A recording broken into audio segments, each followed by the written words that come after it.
football, it kind of feels like, preseason NFL. We're probably going towards that feeling of, I don't know, acceptance. We're just moving there to get to week one on September 26th. That's 14 days from today. I hope that everything goes well. But what we are learning in the last few days, I just want to say before we get to that, follow us on Twitter at the Stephen Willis. Follow us at Twitter at Old Positively. Search for our Facebook group at Positively Ole Miss. Search for our Twitch group at Positively Ole Miss. Search for our YouTube group at Positively Ole Miss. Basically, wherever you are already, we're planning on being there as well. We are here for you. We want to make this experience as good as possible. But remember, this is a free content website. Our goal is basically to expand the fan base. People that are turned off by paywalls. We want information to be readily accessible. And in doing that, we will grow the fan base, and all of a sudden in 10, 15 years, it would look quite a bit differently. Because if you look back at Ole Miss in the 80s, the Clarion Ledger was the dominant thing. It was basically carrying all the water for all the in-state teams. That's where the Big Three came from. That's where the Egg Bowl came from. They were in charge. They were the alpha dog. And there were layers between advertising and story content. So they were covering it like it was a free information outlet, to where that never came into play. Now you have these internet websites and weblogs that are basically deciding what they're going to cover based on how much money they can make on it. So it's not necessarily the true story. It's not necessarily the gospel. It is what is going on that can make them money. So if their business model is anger, if their business model is happiness, whatever that is, there's going to be an end result that fits that need. All right. But welcome to the first major college football Saturday of the year, one where the Power Five is getting in on the act. And there's one thing that I saw today that I just had to get online and talk to you about, is basically this repetition and preparedness and the lack of a spring and a lack of a fall camp. It is causing teams to be vulnerable.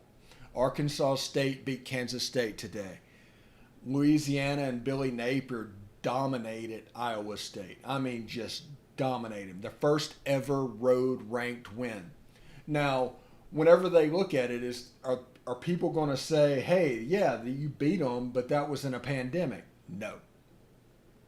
They're going to say you beat them. And it was a heck of a win for Billy Napier, who, as you know, was on the short list of candidates for the Ole Miss and state jobs. Well, not really the state job. He told them no repeatedly. But he was on the short list, and according to the Louisiana Lafayette Reporter, it was not necessarily advanced, but he was in the mix. But Lane Kiffin changed all that, and it should have. So when you look at this college football season, please look at it from the prism of it's a developmental season.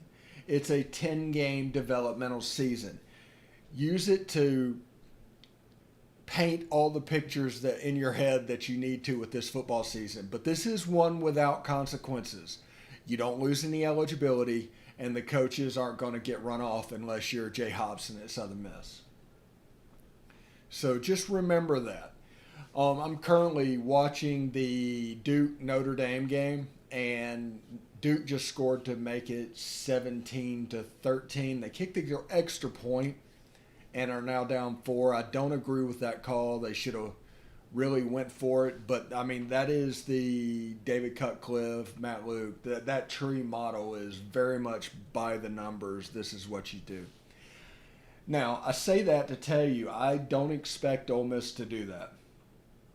Lane Kiffin is one of these new wave coaches, and these new wave coaches are basically looking for an advantage anywhere they can get one. In this case, it is going for it based on the numbers. There's no hunch. There's no gut feeling. You just kind of go for it. So that'll be something worth looking at in 14 days. But I just wanted to hop on to today and talk about these games and these upsets. And Blake Anderson and Billy Napier, congratulations. It's what college football is supposed to be about, and I'm glad that they're just chugging along. So tune in Monday for more stuff. You can go to our YouTube page. Like I said, subscribe to that. We're putting Around the SEC shorts. Not next week, but the week after, the debut episode of Around the SEC with Corey Burton, Stephen Willis, and Jeb Beecham will be there. But we want to cover this a little different. We want a 30,000 feet view. We want to basically let you decide this is what's happening. The only really truly balanced news source out there, because money and influence and ambition has run everything when it comes to sports coverage. You can't believe anything you hear in the media because of those things. This one is not really that. I don't need any of those three things to feel like I've been successful or advance my career or make a ton of money. I just don't need it.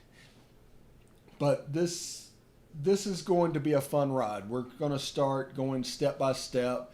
Next week we're going to get to step 2 and add some ads to our podcast. So thanks for listening very much. If you're interested in advertising in the podcast and soon to be TV station or TV channel, you can hit us up on Positively Ole Miss on Facebook, and we will email you. We'll set it up. You can DM us on Positively Ole Miss as well, at Old Positively or at the Stephen Willis, and we will hit you up and talk to you. We have plenty of ad space available, and we're thinking of new and creative things that, when this is all said and done, this could be pretty special. So thank you. Wanted to talk to you real quick and really enjoy this college football Saturday. I'll talk to you Monday.